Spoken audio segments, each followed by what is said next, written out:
Fair warning, this is not the official Beastly Bordello book. This is the very, very early draft that me and the co author wrote in like sixth or seventh grade. Very cringe. A lot of things have changed, characters have changed, locations have changed, the way we write has changed, ethnicities of characters have changed.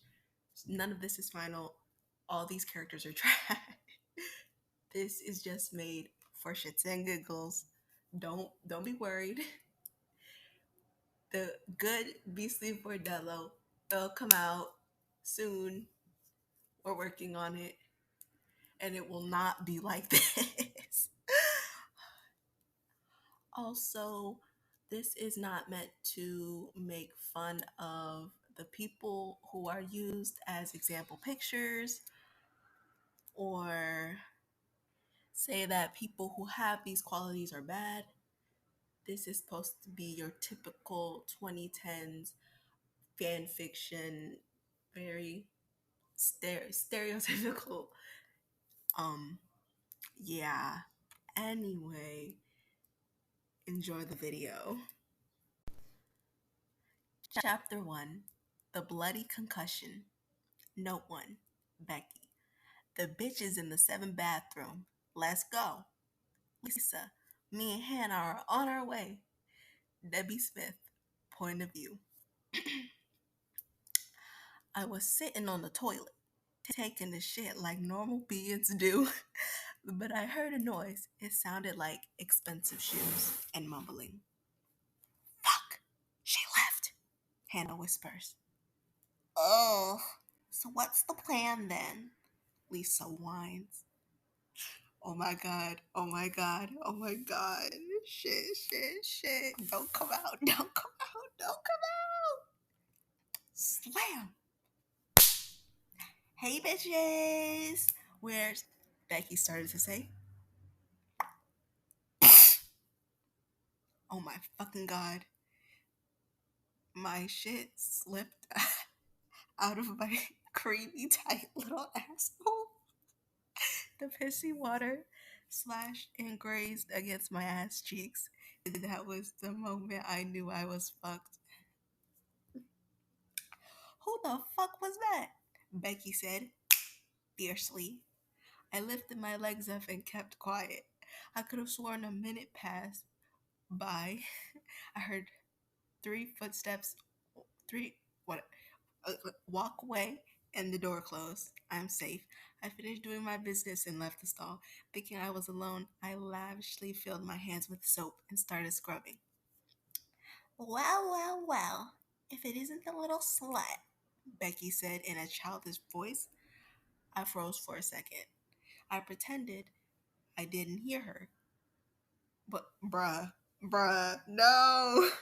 Maybe if I pretended I didn't hear her, she'll go away, I foolishly thought. I began to rinse my hands. Hey, don't you hear me speaking to you? Becky yells. She walked over to me, and I looked up at her. Hannah and Lisa were standing behind her, snickering. I backed up as soon as she got close. What do you want? I said in an annoyed tone. Don't speak to me like that, Becky stated. She pushed me against the wall. Ooh. I got so startled, unknowingly, I swung my arm, with my hands still wet from washing them, and all you heard was a loud. I didn't dare look up. I pushed her out of my way and broke into a sprint. Before I could reach the door, I was tripped. Ugh! I forgot they were there. Both girls picked me up by each arm and dragged me towards Becky. I went on kicking and screaming my lungs out. You little bitch! Becky said furiously. I looked up at her face. Makeup was dripping off. Lisa handed her a towel and gasped. There was a big scarlet burn on her left cheek. Becky ran to the mirror and her eyes caught on fire. She grabbed me by my dark brown hair and slammed my face against the porcelain sink. Diluted blood gushed out of my small nose. Hannah grabbed the nearest item, which happened to be a water bottle, and pushed it into my eye. I felt a sharp pain in my side. Before I knew it, I was kicked onto the floor. Over and over again, I was stomped. Get her up, Becky ordered.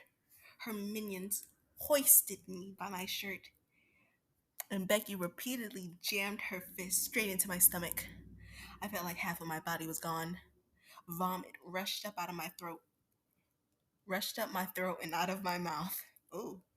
I was kicked in the back of my knee and forced to fall on the ground. The last thing I was the, the last thing I remember was getting a trash can thrown against the side of my face, falling down, plummeting headfirst into my breakfast. Good God, no! Dream one. Okay, I feel a horrific pain in my backside. I wake to see myself on the floor with my pants down. I groan. I hear laughter as well as snickering. Monsters? I began to scream at the top of my lungs. Then the snickering and quiet laughter turns into a festival of sadistic beasts around me. I, I, I pushed something gigantic and painful out of my body onto the floor, and another formed in its place. I screamed in horror again and again as the laughter went on and on. Someone, something, around, around kicked their foot at my window, swerved it around, going further and further into it. I felt my own vomit and began to burst into tears. And then I woke up. Was it all a dream? I wonder. I opened my eyes to see I am in the nurse's office.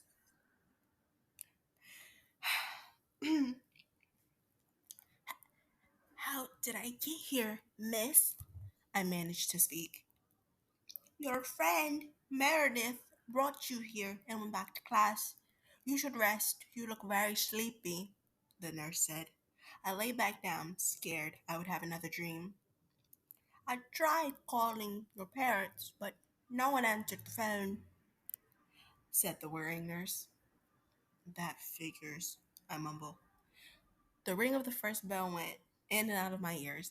Gosh, I'll never get the hang of that. Do you know how long I'll be in here? Well, it's hard to say, but you'll be out for a while. Maybe the whole day. You did take quite the beating, the nurse stated. I lay back down on the bed and let out a deep sigh. There were footsteps of running teens through the halls. Bruh. My eyes were just about to close when there was a small knock on the door. The slim nurse rose up and went to the door. She opened it, and there was my friend, Meredith. Something was different about her raspy voice. Bruh. Rewind that. Something was different. Her voice was raspy. Hair was frizzy, and there was a gradient of black and gray smudges, that were from the dark makeup she wore. IDK how she does it, but Myrrh could always pull off the gothic look. Wrong look. the heavy smile, the heavy sounds of her stompers banged against the tile floor. Good God. The clang of her silver jewelry echoed in the room. Little, little, how the fuck? Little Debbie? Trademark. Meredith said, and yes, if you're wondering, we did make her name Debbie so we can make this her nickname. Walking depression stack? I said. We both laughed. It's about 3:15. Want me to help you get home? Meredith offered. A free ride instead of walking? Man, of course. Slave, I jokingly replied. My friend helped me up. Wow. What's the rush? You need to take care of yourself and make sure you clean your wounds when you wake up in the morning and go to bed. The nurse said, seriously. Me and Meredith both said, okay, and continued with our journey. I asked her if we would wait a while until some people had left the high school. Then we made our way to my locker. By this time, I was walking on my own. Meredith already had her bags and books. I picked up my pack and walked out the door. We got near her car, and I said, I have to use the bathroom. Okay, we could stop by like a CVS or something on the way to your house. Myrrh responded. It's like she read my mind. We were only a few feet from the high school and the sound of the car tore me from my deep fuck. I turned around and slightly smiled and got into the car. Now only if it could transform.